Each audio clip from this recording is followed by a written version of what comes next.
आप नंगा करिए ना, कौन रोक रहा है आपको? करिए ना आप।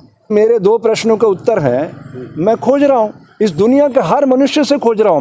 मैं उस बच्चे की बात नहीं कर रहा, वो तो अबोध बच्चा है। पूरी दुनिया के लोगों को चैलेंज करके कहता हूँ, श्वास लेते हुए राम का रा बोल के दिखा दो, अल्लाह का आ बोल के दिखा दो, वाहेगुरु का वाह बोल के दिखा दो, यीशु का या बोल के दिखा दो, मैं हार जाऊंगा आपसे। अगर कोई चमत्कार है दुनिया में तो मैं खुला ओपन चैलेंज करता हूं, और जो जहां बोलेगा हिंदुस्तान के जिस भी कोने में, मैं उस व्यक्ति के सामने अकेला आऊंगा, मेरी चरण पादुका उसके 10 फीट दूर रख दूंगा उल्टी करके, वो उसको सीधा कर दे, मैं हार जाऊंगा उससे। जितना बोलेगा उसको इनाम दे दूंगा, बिना चरण पादुका को छुए वो चरण पादुका सीधी हो जाए, बस। इसमें तो कोई चमत्कार की बात ही नहीं है ना। तो आप चमत्कार नहीं मानते? कोई दुनिया में चमत्कार नहीं। दुनिया में सबसे बड़ा चमत्कार है ये मानव शरीर। इसको कौन ले जाता आज तक कोई नहीं जान सका। मैं ढूंढ रहा हूँ राम को, कृष्ण को, नानक को, जीसस को, पैगंबर को, मुझे तो कोई लौट कर आता हुआ दिखाई नहीं दिया।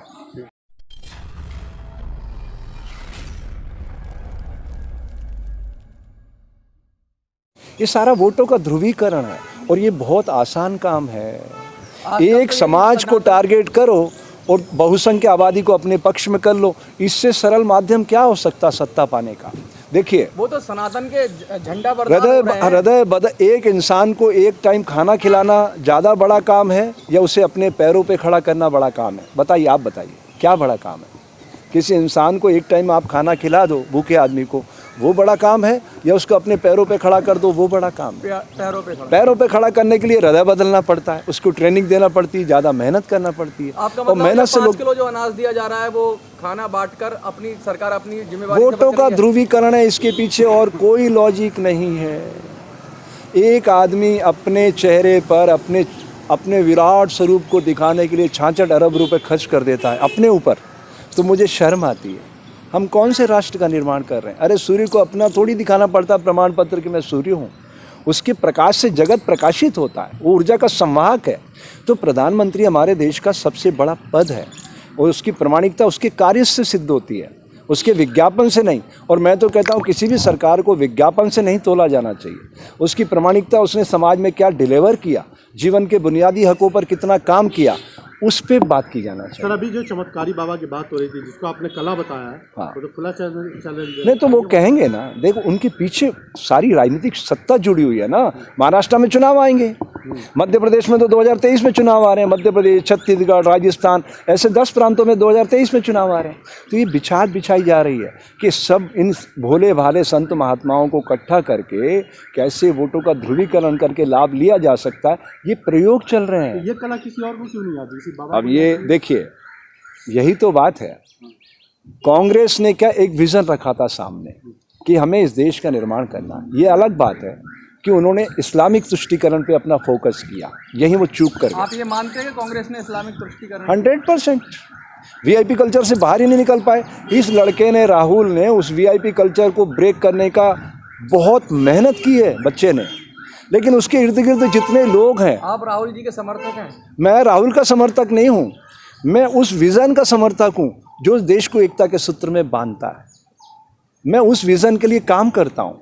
मैंने पहले शुरुआत में बोला था, बच्चों में काम करता हूँ। बच्चे कल के नागरिक हैं देश के, भारत के, और बंदियों में काम करता हूँ। आपने, समाज ने उनको मोहर लगा दी बुरे। मेरा कहना है भारत की जेलों में 80% से ज़्यादा बेगुनाह लोग सड़ रहे हैं, राजनीतिक चक्रवात का शिकार हैं वो लोग। उसमें मेरा प्रोग्राम चलता है अपराध से अध्यात्म की ओर। महाराज जी, आपने भी भगवा धारण कर रखा है, लेकिन आजकल इस कलर पे बड़ा विवाद मचा हुआ है। नहीं, कोई फिल्म को लेकर इस पे कोई विवाद नहीं बेटे, ये सब वोटों का ध्रुवीकरण है। इस कलर पे कोई विवाद नहीं कर सकता, क्योंकि ये सूर्य भगवान का कलर है, और सूर्य तक मानव जाति की अप्रोच नहीं है। वो कह रहे हैं बेशरम रंग नाम दिया गया है। फिर जो विवाद मचा रहे हो कैसे मचा? वो विवाद वोटों का ध्रुवीकरण है, राजनीतिक लाभ के लिए। राजनीतिक दुकानें सजाना है ना लोगों को, अपनी दुकानें चलाना है उन्होंने। लेकिन फिल्म का विरोध हो रहा है बहुत। नहीं, फिल्में तो मनोरंजन के लिए होती है, अध्यात्म तो उससे बहुत ऊपर का विषय है। नहीं, उन्होंने कहा है कि बेशरम रंग नाम दिया है, इस मतलब कलर को बेशरम रंग नाम दिया है। नहीं, कोई कुछ भी कह दे, ये सूर्य भगवान का कलर। रंगों की भाषा डॉक्टर सीवी रमन ने 1930 में दी थी। जल सफ़ेद, पृथ्वी पीला, आकाश नीला, वायु धूम्रवेग, अग्नि लाल। और ये सेफ्रॉन कलर आप देख रहे हैं, अभी थोड़ी देर बाद सेफ्रॉन कलर होगा सूर्य का। नहीं ले रहा है, अभी असम में तोड़-फोड़ हुई है, मतलब काफी। हाँ, तो ये सारे देश में फैलना चाहते हैं ना इसके जरिए। ये बहुत शॉर्टकट रूट है। नहीं, आपको नहीं लगता कि भावनाएं आहत हुई हैं? नहीं, देखिए मैं दो चीज़ें साफ साफ कहना चाहता हूँ। वोटों के ध्रुवीकरण को आप हटा दीजिए तो ये देश जो है आपस में एक दूसरे के साथ मिलजुल के काम करते चले आ रहे हैं। दुर्गण तो चलता रहेगा, विवाद चलते रहेंगे, षड्यंत्र चलते रहेंगे, लेकिन समाधान क्या है देश के सामने? इस देश का समाधान एक है, सोशल मीडिया को ईमानदारी से मेहनत करके अच्छे श्रोता बन के, अच्छे पाठक बन के ऐसे प्रश्न रखना चाहिए जिससे जीवन के बुनियादी हकों पर अपने आप उत्तर सामने आए। लेकिन बात होती है चाकू में धार लगाने की, यहाँ पर कैसे देखते हैं? वही बात है ना, ये सब विकृतियां हैं। इस विकृतियों को दूर करने के लिए योग में हमारे यहाँ कहा जाता है जल 100 डिग्री पे जाके भाप के रूप में तब्दील हो जाता है, सोना शीशे में जलकर शुद्धता को प्राप्त हो जाता है। प्रकृति का जो दर्शन है वो बिल्कुल साफ साफ है।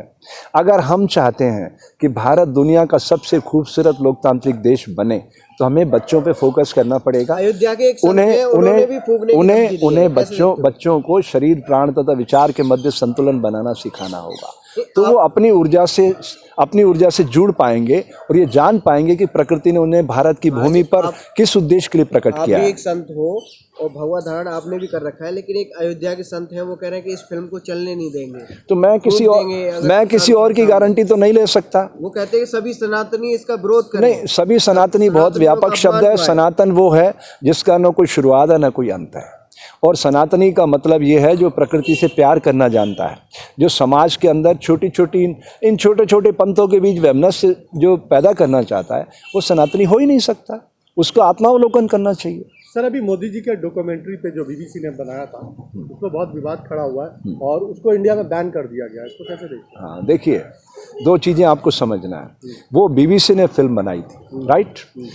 वो बीबीसी मतलब ग्रेट ब्रिटेन। उसने भारत पे कितने साल तक राज किया ना, ठीक है।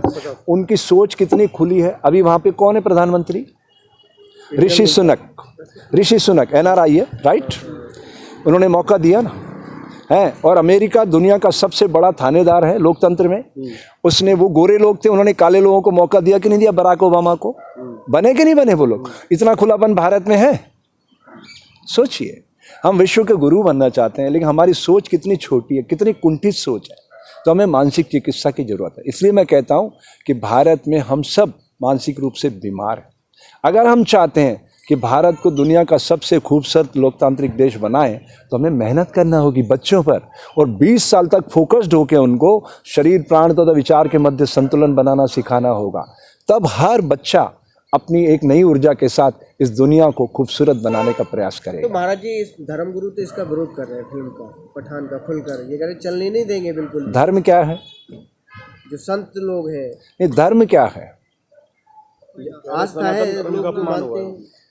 ये धर्म नहीं है। और जो आप दो शब्द यूज कर रहे हैं, धर्म गुरु, पहले तो उसको समझिए। धर्म जैसे नमक खारा है, शक्कर मीठी है, नीम कड़वा है, ऐसे हमारी सामाजिक व्यवस्था में जो धर्म है, आज के इस पवित्र दिन में बताना चाहता हूँ। सैनिक राष्ट्र की सुरक्षा, व्यवसायी उद्योग की उन्नति, शिक्षक समाज का निर्माण। साधु का धर्म है समाज की सोई हुई चेतना को जागृत करना, और गुरु का मतलब है अंधकार से प्रकाश की ओर जाने की यात्रा। अस्तो माँ सदगम्या, तमसो माँ ज्योतिर्गमया, मृत्योर्माँ अमृतम गमया। हम अंधेरे से प्रकाश की ओर चलें, ये एक यात्रा है। रामचरितमानस पे भी काफ़ी विवाद हो रहा है। पहले बिहार के शिक्षा मंत्री ने बयान दिया, अभी जो है स्वामी प्रसाद मौर्य जी का बयान आया है। जब समाज के एक बड़े वर्ग को आप हाशिए पर ले जाओगे इन ग्रंथों के माध्यम से, तो प्रतिशोध की ज्वाला तो धधकेगी ना। उनको भी मौका मिलना चाहिए। मेरा ये कहना, इन सारे ग्रंथों से ऊपर, सारे ग्रंथों से, चाहे वो मंदिर हो, मस्जिद हो, गिरजा हो, गुरुद्वारे हो, जो भी ग्रंथ इनको संचालित करते हैं, उन सब से ऊपर अगर कोई पवित्र ग्रंथ है तो वो भारतीय संविधान है। जिस संविधान के तहत 26 जनवरी को हम गणतंत्र दिवस मनाएंगे, और आज से ये सारी गतिविधियां यहाँ रोक दी गई है। आप देख रहे हैं जंतर मंतर पे क्यों रोक दी गई है? प्रोटोकॉल के तहत, कि अभी वो सारा चीज़ सेट हो रही है 26 तारीख के प्रोग्राम के लिए। तो इस अनुशासन को जब तक आत्मानुशासन की तरह हम धारण नहीं करेंगे, एक अच्छे समाज का निर्माण नहीं होगा, और जब तक एक अच्छे समाज का निर्माण नहीं होगा, एक अच्छे राष्ट्र का निर्माण नहीं होगा। सर, आपसे आखिरी सवाल है, ये जिस तरह से अभी बात हो रही थी, आपने बोला चमत्कार को कला है, तो आप जैसे लोग और संत लोग खुल के क्यों नहीं आते? मैं दूसरों के बारे में क्या कह सकता हूँ? मैंने अपना जीवन बच्चों को दिया, बंदी भाइयों को दिया, मुझे जो लगता है, जो मेरा बिलीफ सिस्टम एक्सेप्ट करता है, वो चीज़ मैं एक्सेप्ट करता हूँ। जो नहीं करता उसके बारे में खुलकर बोल देता हूँ। मेरा उस पर कोई यकीन नहीं है, मान लीजिए मेरा कोई यकीन नहीं है, तो मैं उस विषय पर विश्वास क्यों करूँगा? समाज को जो भ्रमित किया जा रहा है लेकिन टीवी चैनल तो यकीन दिला रहे हैं, वो तो कह रहे हैं कि तो फिर अगर वो चमत्कार है तो मेरे दो प्रश्न हैं 10-10 लाख रुपए के। पहला 10 लाख रुपए का प्रश्न है, श्वास लेते हुए राम का रा बोल के दिखा दो, 10 लाख रुपए कोई भी नाम ले जाओ, चाहे वो हिंदू हो, मुस्लिम हो, सिख हो, ईसाई हो, जैन हो, बौद्ध हो, यहूसी हो, पारसी हो, मुझे उससे कोई मतलब नहीं। वो ऋषि हो, मुनि हो, पीर हो, फकीर हो, ओलिया हो, वैज्ञानिक हो, मुझे कोई लेना देना क्या नहीं। करना होगा? श्वास लेते हुए राम का रा बोल के दिखाना होगा। आप भी दिखा दो, आप ले जाओ। दूसरा क्या? हाँ, दूसरा कि ऐसा क्यों होता है, इसका कारण बता दो, तब भी नाम ले जाओ। हो सकता है चमत्कारी बाबा कर दें। हाँ, तो मैं आपको आपके माध्यम से उन तक पहुंचाना चाहता हूँ बात। ये तो सीधी सीधी है, मेरे को ना उनके पास जाना है ना उनको मेरे पास आना है, और वहीं से अपना वीडियो रिकॉर्ड करके दिखा दें। वो हाथ कंगन को आरसी क्या साफ साफ दिख जाएगा। सर उसमें कोई कला तो जरूर है, किसमें? चमत्कार तो जरूर है, जो बिना जाने हुए आदमी का नाम, उसके फैमिली मेंबर का नाम, ये सब चीज बता देना। आप बताइए, पेगासस वायरस का नाम सुना आपने? हाँ बिल्कुल सुना। हाँ, वो आपके एक बार मोबाइल में घुस जाए तो आपके हर कदम की गिनती पता चलती है, वहाँ रिकॉर्ड पे चलती रहती है। 50 पैसे का जेरोक्स दिल्ली में खड़े होकर आप किसी मशीन पे करवाइए, अमेरिका में बैठा हुआ इंजीनियर बता देगा फलाने टावर के फलाने सिस्टम से जेरोक्स हुई 50 पैसे की, जहाँ करोड़ों रुपए लोग कमा रहे हैं। अरे सोशल मीडिया का ज़माना है। आप मुझे बताइए, 10 सेकंड में मैं पेटीएम से, यूपीआई से पैसा ट्रांसफ़र कर लेता हूँ। आपकी इन्फॉर्मेशन लेने में मुझे कितना टाइम लगेगा? तो कह रहे हैं कि आज ही मीडिया के सामने बोला कि आज जो पूछना है पूछ लीजिए, नहीं तो नंगा कर दूंगा आज के बाद। हाँ, तो करिए ना आप नंगा, आप नंगा करिए ना, कौन रोक रहा है आपको? करिए ना आप। मीडिया तो बड़ी तारीफ आपको कह तो रहा हूँ मैं कि मेरे 2 प्रश्नों का उत्तर हैं, मैं खोज रहा हूँ। इस दुनिया के हर मनुष्य से खोज रहा हूँ मैं उस बच्चे की बात नहीं कर रहा, वो तो अबोध बच्चा है। पूरी दुनिया के लोगों को चैलेंज करके कहता हूँ, श्वास लेते हुए राम का रा बोल के दिखा दो, अल्लाह का आ बोल के दिखा दो, वाहेगुरु का वाह बोल के दिखा दो, यीशु का या बोल के दिखा दो, मैं हार जाऊंगा आपसे। नहीं, वो तो ये कह रहे हैं कि जो विरोध करने मैं वाले कितनी हैं, बड़ी बात कर रहा हूँ, आप उसको छोटा करना चाहते हो। मैं पूरे यूनिवर्स में पूरी मतलब पूरी संपूर्ण मानव जाति को कह रहा हूँ कि आप लोग श्वास लेते हुए राम का रा, मान लो आप हिंदू है, सनातन है, तो राम का रा बोल के दिखा दीजिए, मैं हार जाऊंगा आपसे, बात खत्म हो गई। या फिर कारण बता दीजिए, तो भी मैं हार जाऊंगा आपसे। और तीसरा, अगर कोई चमत्कार है दुनिया में तो मैं खुला ओपन चैलेंज करता हूं, और जो जहां बोलेगा हिंदुस्तान के जिस भी कोने में, मैं उस व्यक्ति के सामने अकेला आऊँगा, मेरी चरण पादुका उसके 10 फीट दूर रख दूंगा उल्टी करके, वो उसको सीधा कर दे, मैं हार जाऊँगा उससे। वो जितना बोलेगा उसको इनाम दे दूंगा, बिना चरण पादुका को छुए वो चरण पादुका सीधी हो जाए, बस। इसमें तो कोई चमत्कार की बात ही नहीं है ना। तो वो तो कहते हैं कि विरोध करने वाले सनातन विरोधी है, जब कोई आवाज उठाता है तो ये हमेशा इस तरह से ही विरोध। मैं वैज्ञानिक बात कर रहा हूं, अब आध्यात्मिक बात करूंगा। मनोमय कोश, आप यहाँ खड़े खड़े इस इंस्ट्रूमेंट के जरिए आपकी सारी सूचना पूरी दुनिया में फैला रहे, यूट्यूब के जरिए। ये सैटेलाइट चैनल वाले नहीं फैला सकते, इनका जहाँ तक इनका सिस्टम है वहीं तक जाएगी। यूट्यूब वाला पूरा यूनिवर्स कवर करा, राइट? मैं गलत कर रहा हूँ या सही कह रहा हूँ? इनकी तो लिमिट है ना, आपकी लिमिट है क्या? तो आपका धर्म क्या है? उनसे अच्छे कंटेंट आपको देना चाहिए, क्योंकि उनको तो ये यहीं देख रहे हैं लोकल लोग देश के, आपको तो पूरी दुनिया देख रही है। लेकिन उनका तो आपका कंटेंट ज्यादा प्रभावशाली होना चाहिए उनसे कि नहीं, मुझे बताइए। टीवी पे दिख रहा है ना, क्या दिखा रहे हैं कि लोगों को कहीं से उठा लेते हैं और सब बता देते हैं। देखिए 2 चीजें समझिए। मार्केटिंग जो होती है ना, मार्केटिंग करने में आदमी को धीरे धीरे खड़ा वो तो किया ये जाता कहते है। हैं आदमी भी बदल लो, पर्चा बदल जाएगा, इतनी शक्ति है। हाँ, तो शक्ति बोल तो रहा हूँ, ऐसी शक्ति है तो फिर मेरा छोटा सा चैलेंज स्वीकार करना चाहिए।